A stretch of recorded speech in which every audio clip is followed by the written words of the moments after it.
మంచిని సమాధి చేస్తారా?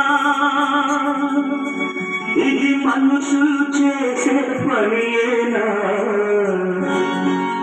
మనలో పాపం చేయని వాడు ఎవడో చెప్పండి, ఏ దోషం లేని వాడు ఎవడో చూపండి.